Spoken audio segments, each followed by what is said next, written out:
Halo semuanya, selamat datang di penjelasan visual kita kali ini. Hari ini, kita bakal menjembatani dua hal yang mungkin kedengarannya berseberangan. Teks kuno dan penemuan sains paling mutakhir. Bersiaplah, karena kita akan melihat bagaimana alam semesta ini bekerja, dan kejutan, bagaimana pengetahuan dari masa lalu ternyata sudah mencatatnya. Judul hari ini, Bukti Kebenaran Al-Quran Melalui Penemuan Sains Modern. Nah, pertanyaannya sekarang, mungkinkah sains modern sejalan dengan kitab suci? Maksudnya, apa ya teleskop ruang angkasa yang super canggih atau kapal selam laut dalam itu justru mengkonfirmasi teks yang ditulis di masa lampau?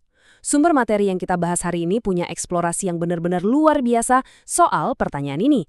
Yuk kita cari tahu jawabannya bareng-bareng. Coba deh kalian pikirin angka ini, 1400. Ini bukan sekedar angka biasa loh. Ini adalah jumlah tahun yang udah berlalu sejak Al-Quran pertama kali diturunkan. Bayangin aja kehidupan zaman dulu. Nggak ada yang namanya teleskop, apalagi satelit atau kapal selam. Sama sekali nggak ada. Tapi sumber materi kita ini mengklaim kalau teks dari era tersebut ternyata memuat penjelasan fenomena alam yang luar biasa presisi. Sesuatu yang, jujur aja, baru bisa dipastikan sama peradaban kita berabad-abad setelahnya. Oke, biar nggak bingung, ini dia rute perjalanan kita hari ini. Pertama, sains modern dan Al-Quran. Kedua, fakta teori Big Bang. Ketiga, penciptaan alam semesta. Keempat, misteri kedalaman samudra. Dan terakhir yang kelima, harmoni sains dan iman.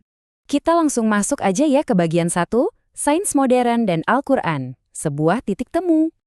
Lanjut ke bagian 2, fakta teori Big Bang, awal mula terbentuknya alam semesta. Kalau kita tanya sama para astrofisikawan modern tentang gimana sih alam semesta kita ini bermula, mereka pasti bakal nunjuk ke teori Big Bang. Coba bayangin deh, ada sebuah benih kecil. Kecil banget, lebih kecil dari butiran debu. Tapi saking padatnya, benih ini berisi seluruh materi yang ada di jagat raya kita. Terus, boom! Benih itu mekar dan meledak dengan kecepatan dan energi yang bener-bener nggak masuk akal. Nah, dari satu titik itu aja, yang sering disebut singularitas, materi terus menyebar ke segala penjuru, pelan-pelan ngebentuk galaksi, nebula, dan bintang-bintang yang kita lihat sekarang.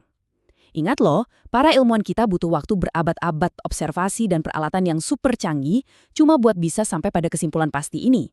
Sekarang, mari kita bandingin dua hal ini. Di satu sisi, kita punya konsensus ilmiah modern yang udah sangat mapan, bahwa alam semesta ini dulunya adalah satu masa padat yang menyatu, yang kemudian terpisah dan terus ngembang.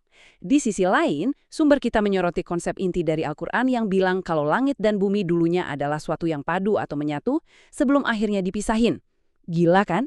Kesamaan konsep dasar dari dua era yang jaraknya ribuan tahun ini benar-benar bikin penasaran.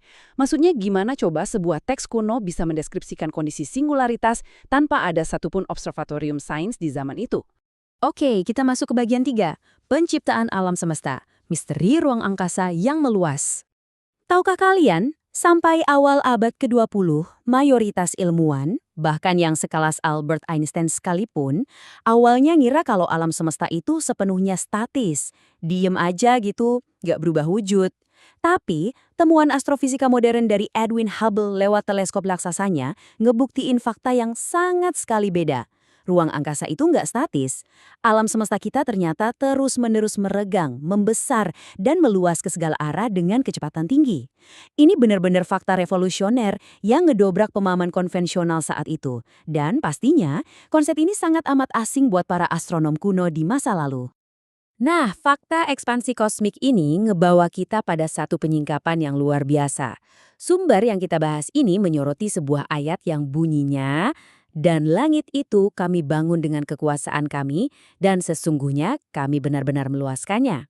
Pemilihan kata meluaskannya di sini, secara linguistik, itu selaras banget sama teori ekspansi alam semesta yang terus berlanjut sampai detik ini loh.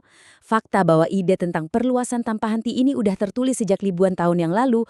Wow, itu ngasih perspektif baru yang kaya banget tentang gimana teks kuno ini dibaca dan ditafsirin di era kemajuan sains modern. Sekarang kita beralih ke bagian 4. Misteri kedalaman samudra, menyelam ke dasar gelap. Mari kita ubah sudut pandang kita dari langit yang super luas turun ke kedalaman bumi.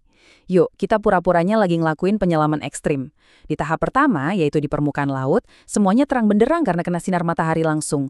Tapi begitu kita turun ke tahap kedua, di zona tengah samudra, cahayanya mulai memudar drastis dan keserap sama air laut. Puncaknya, pas kita nyampe di tahap ketiga, alias dasar samudra terdalam, semuanya bener-bener jadi gelap gulita. Bayangin aja kayak kalian lagi ditumpukin selimut yang tebel banget, lapis demi lapis. Semakin tebel tumpukan selimutnya, semakin sedikit cahaya yang bisa tembus, sampai akhirnya kalian nggak bisa ngeliat apa-apa sama sekali. Cahayanya bener-bener hilang total. Asal tahu aja nih, disiplin ilmu oseanografi modern itu baru belakangan ini loh berhasil memetakan fenomena laut dalam ini dengan akurat. Itu pun mereka harus pakai kapal selam berteknologi tinggi yang dirancang khusus buat nahan tekanan air yang mematikan.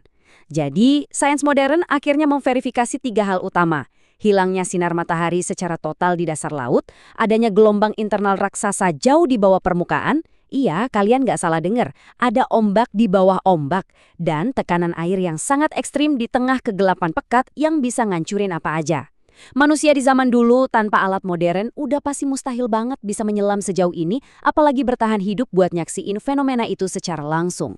Dan pas ngebahas fakta ekstrim dari dasar samudra itu, sumber materi kita nyajin ayat ini. Dengerin baik-baik ya, kondisinya digambarin kayak gini. Atau seperti gelak gulita di lautan yang dalam, yang diliputi oleh ombak, yang di atasnya ombak pula, di atasnya lagi awan.